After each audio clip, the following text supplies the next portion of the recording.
I'm here with varsity baseball coach Lee Atkinson. Coach, what are your expectations for this season? Well, thank you, Clay. Appreciate you having me here. When we talk about expectations about this season, I think it's very important to go back to last season and how disappointed we were not making the playoffs. We can play the blame game if we want to on missing our playoff spot because only 3 out of the 5 teams instead of our normal 4 spots went, and we ended up being the odd man out for baseball, and we were very disappointed with that. But in actuality, it's our fault when you go. I believe we were 3-5 in our conference, and 3 wins doesn't normally give you much, and therefore, we were 4th, and we sat home, and we were basically caused our own problems last year, not winning the games that we needed to. This year, I believe that we're more focused. I think that the knowledge that we had a pretty good team last year that could have made a run at the conference championship, considering that we beat the top team in Union. Their only loss of the year going into the playoffs was against us. We felt like we had some missed opportunities this year. So starting in January with our first practice, we've really taken to heart what we want to do, and what we want to do is to bring a baseball championship for our conference back. And with that, who are your leaders going to be this year? Well, when you look back at last year and who's coming back, I would say that you think that Corey O'Shields, who batted over 300 for us last year, is going to be pivotal for us. We're making a move this year from playing him at third base and in center field. He pitched for us last year, and he was kind of off again, on again, and knock on wood, so far in the preseason, he's been pitching very well for us. O'Keefe Conway, most people know a little bit about him. He's a sophomore this year, playing some shortstop and and he'll be pitching for us as well. Dalton Foster, a junior, a guy that can play about anywhere, catcher, pitcher, anywhere on the infield. Don't have a list in front of me. So Justin Cunningham, who was caught for us last year, batted over 400. Trying to look at him a little bit in the outfield, trying to give us some better combinations on game day. Of course, if you've seen us play, every time we make a pitching change, our whole infield or outfield shifts. So we've got to be able to make sure our players can play more than one position. Morgan Summers, who had very limited time last year on the mound, we've pitched him in a couple of scrimmages, and he had a big start for us against Lawrence the other night, going, I believe, 5 2/3, giving up no earned runs despite the 7-run inning that we gave up all on errors to Lawrence. So those guys are coming back, and we're hoping to have some contributions from Landon Allison, who can catch, play infield for us, and Josh Simmons, who played up with us probably halfway through the season last year. He's going to fill one of the holes in the outfield for us with the vacancy we have out there. And I'm trying to think. One of our problem spots was going to be second base, and Brandon Pitts, a junior, is coming up from the JVs last year, has played some pretty solid defense for us, and we're struggling a little bit at the plate with him and a few others, to be quite honest. I feel like he gives us a good solid defender over there, and he's going to continue to work like the rest of us and try to swing the bat a little bit better to give him some more playing time. But John Richard Sweetenberg is a senior that I wanted to mention. He's a guy that probably hasn't played a whole lot since just him joining the team many years ago. He was a little small coming in, and he had some very good fundamentals defensively, and he's a hard worker. And it looks like all this hard work is paying off. We've made the switch from last year for him to go from second to third base, and he's really responded well. He moves pretty quick over there on the first step or two, and is able to throw the ball across the diamond. So John Richard's been a very big surprise for us, and nobody works harder than John Richard. We also have 2 players from the JV last year. We have Bradley Templeton. Bradley was probably one of the better hitters last year on the JV team. He's a sophomore. We are trying to teach him how to play the outfield, and so far, in the earlier scrimmages, he's seen the ball pretty well. Of course, he's going to be tied up at the plate a little bit with some very good pitchers who know what to do with a first-year hitter in varsity.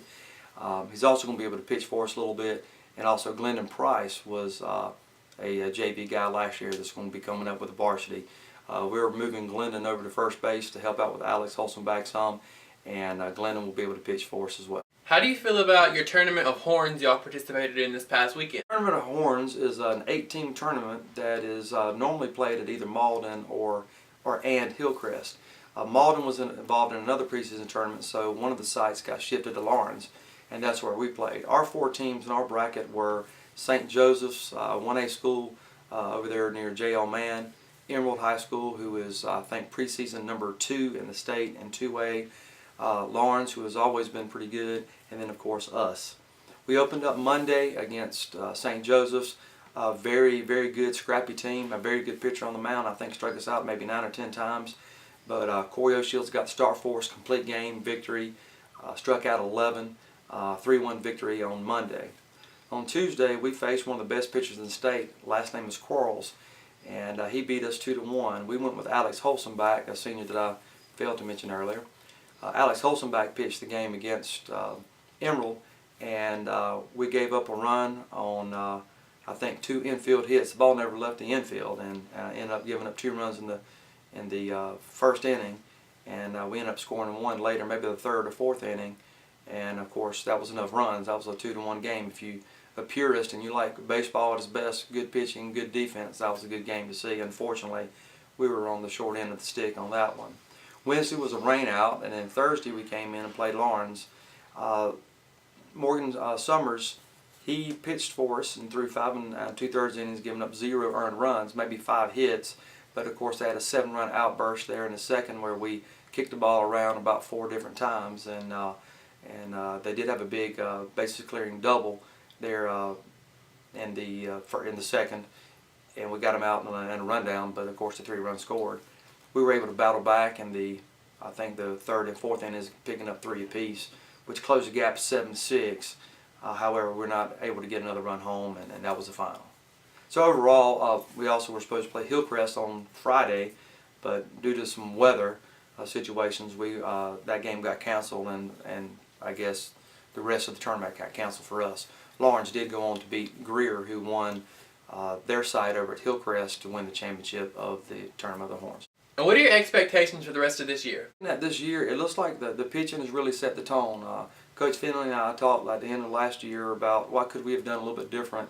There were a few rules changes where we could only work with 2 players a day, which was a little different from the 7 players a day. And I felt like, at the end of the season, looking back, that we really weren't ready on the mound like we should have been at the beginning. So we really took that to heart this year. We really worked our pitchers really, really hard, and I feel like pitching has really been, one of our strengths. Defensively, I think we played some pretty good defense despite that 1 inning against Lawrence. You're going to have errors in a game, but one of the things that you have to be able to do is play through them. And by stopping them at 7 runs and not allowing another one for the rest of the game, I felt like was a testament to the character that we have and willingness to allow those errors just to go out the window and get ready and play another inning. What we have to work on right now is we've got to work on hitting, and there's 2 things to be said about hitting. Number 1, normally at the beginning of the season, the hitting is behind the pitching. Number 2, there's some letters out there that people may or may not be familiar with, and it's called BB Core, C-O-R. And these bats are more wood-like as far as the ball leaving the bat. You can check your NCAA records from last year. Home runs were down, doubles were down, runs were down. Everybody's offensive production was down. And I told our guys we're going to have to be able to do some smarter things with the bat. We can't just go up there and start hacking, trying to hit those gappers and balls off the wall and over the fence. We're going to have to be able to bunt the ball, do a little bit of hit and run, try to play a little more situational baseball. And we haven't really bought into that yet, where some of us are, and until all of us are, we're going to be struggling at the plate. I reminded them that the best college baseball team for the last 2 seasons, their 3, 4, and 5 guys bunted about 5 or 6 different times during the World Series.